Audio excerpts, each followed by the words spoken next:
Guys, I am Riyan, welcome to my channel Riyan art স্টেশনে তোমাদেরকে welcome. তো পুজো তো সামনে চলেই এসেছে, তো আজকে থেকেই কেনাকাটা স্টার্ট করছি। তাই সকালবেলা একদম স্নান করে রেডি হয়ে গেছি, কিন্তু কি বলতো কারেন্ট নেই, প্রচণ্ড গরম লাগছে আর অন্ধকারও ছিল, তাই জানালার এখানে এসে ভিডিওটা করছি আর কি।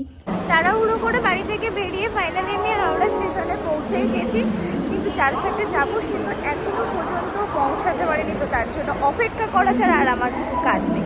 অনেকক্ষণ অপেক্ষা করার পর এসে পৌঁছেছে। কিছু বলবে তুমি? লেট হয়ে গেছি, আর কিছু বলার নেই। আমি কখন থেকে তোর জন্য অপেক্ষা করছিলাম, প্রায় 15 মিনিট হয়ে যাবে। লেট হয়ে গেল।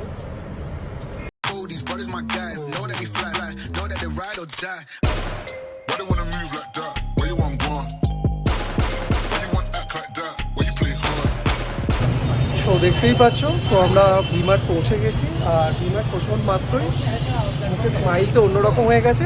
আর চলো তোমাদেরকে দেখাচ্ছি।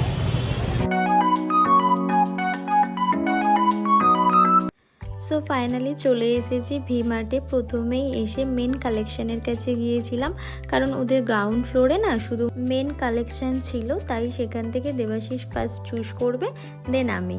তো এখানে তো মেন কালেকশান দেখে প্রচণ্ড অবাক হয়ে গিয়েছিলাম, কত ভ্যারাইটিস ড্রেস ছিল সেটা তো তোমাদের সাথে এক ঝলকই শেয়ার করছি। এখানে অনেক শার্টের অপশান ছিল, এছাড়াও জিন্স, কাটন জিন্স তো ছিল। আর এই টি শার্টটা দেখো কি কিউট দেখতে লাগছে না? আর জানো তো এখানে 199 থেকে ছেলেদের টি শার্ট স্টার্টিং। শুধুমাত্র শার্ট না, এখানে অনেক কম প্রাইসেও কিন্তু তোমরা জিন্স দেখতে পারো, আর জিন্সের কালেকশন ছিল কিন্তু হিউজ। শেষে জিন্স পছন্দ করলে আমার অবস্থা এরকমই হয়, মাটিতে বসে বসে আমাকে জিন্স বার করতে হয়, আর ও তারপরে দেখে। ভালো লাগছে, ট্রাই করাই যায়। আমি টাইল রুমের বাইরে অপেক্ষা করছি, দেবাশিসের জন্য গেছে জিন্সের টায়াল দিতে, বেরোবে, তারপর আমার কেনাকাটা করা স্টার্ট হবে।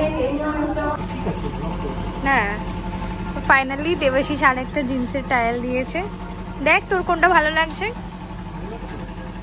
দেবাশিসের জিন্স শার্ট পছন্দ করতে এতটাই সময় লেগে গিয়েছিল যে আমার আর ধৈর্য লাগছিল না, খুব বিরক্ত লাগছিল, মনে হচ্ছিল কখন আমি আমার ড্রেসগুলো চুজ করব। তো ফাইনালি 1-2 ঘন্টা পর আমি গেলাম, আর এখানে এসে দেখছি ওয়ান পিসের তো হিউজ কালেকশান রয়েছে। তোমরা একবার ধর্মতলার ভিমার্টটাতে অবশ্যই ভিজিট করো। তো ফাইনালি আমার কেনাকাটা স্টার্ট হয়ে গেছে, তো এত জামা কাপড় নিয়ে আমি এসেছি এখন টায়াল দিতে।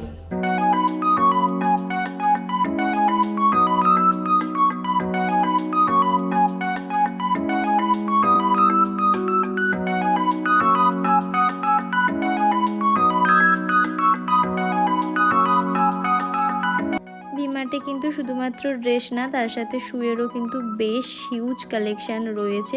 তোমাদেরকে একটা ছোট্ট করে ভিডিওতে দেখিয়ে দিলাম। এরপর কেনাকাটা আমাদের অলমোস্ট কমপ্লিট হয়ে গেছে, 1.5-2 ঘন্টারও বেশি সময় লেগে গিয়েছিল। এবার যাচ্ছি এইসব জামা কাপড়ের বিল করতে। যে আর জানো তো এই যে ব্লু কালারের ব্যাগটা দেখছো না, এটা কিন্তু আমরা গিফট পেয়েছি। মাঠ থেকে জাস্ট কেনাকাটা করে বেরিয়ে পড়েছি, এবার যাচ্ছি ধর্মতলার মাঠের উদ্দেশ্যে। আর এই স্প্ল্যানেড আর নিউ মার্কেট যাই বলো না কেন, এখানে কিন্তু এত কুর্তির কালেকশান থাকে, দেখে তো পুরো একদম চোখ ছানা বড়া হয়ে যায়। আর এখানে ব্যাগের কালেকশানটা দেখছো, কি দারুণ দারুণ ব্যাগ না? আর তার সাথে তো শু রয়েছে। আর এখন আমরা যাচ্ছি শিলেদার্সে, কারণ আমার একটা বুট নেওয়ার আছে অনেক। তো দেখতেই পাচ্ছ ফাইনালি আমি শিলেদার্সে চলে এসেছি, আর এখানে এসে তো আমি পুরো অবাক হয়ে গেছি, এতটা ভিড় ছিল যে নিউ মার্কেটেও ভিড় ছিল না এতটা, আর ভিমার্টেও ছিল না। তবে খুব একটা কালেকশান আমি দেখিনি, কারণ আমার তো যেহেতু বুট নেওয়ার কথা ছিল, তাই এইসব হিল জুতোর দিকে আমি আর খুব একটা তাকাইনি। তো সোজা চলে গিয়েছিলাম এদের বুটের কালেকশানগুলো দেখতে। আর এখানে আমি একটা একটা করে দেবাশিসকে দেখাচ্ছিলাম যে দেখ তো কোনটা ভালো লাগছে আর কোনটা আমাকে মানাবে। তো তারপরে ও একটা চুজ করে দিয়েছিল, সেটা পরে আমি একটু হাঁটাচলা করে নিলাম যে কতটা কমফর্টেবল লাগছে কি না। তো বুট আমার সিলেকশন করা হয়ে গেছে এবং প্যাকিংও করে নিয়েছি। এবার জাস্ট মাত্র এখান থেকে বিলটা পে করে বেরিয়ে যাব। তো দেখতেই পাচ্ছ বাড়ি চলে এসেছি, আর বাড়ি এসে ফ্রেশও হয়ে গেছি। আর রিয়া ডিউটি বেরিয়ে গেছে, কারণ আজ ওর ডিউটি রয়েছে। আমাকে বললো যে তুই ভিডিওটা এন্ড করে দিস, তাই ভিডিওটা আমি আজকে এন্ড করছি। তো তোমাদের ভিডিওটা ভালো লেগে থাকলে like, comment, share and subscribe করতে ভুলো না। দেখা হচ্ছে তোমাদের সাথে পরের ভিডিওতে। বাই।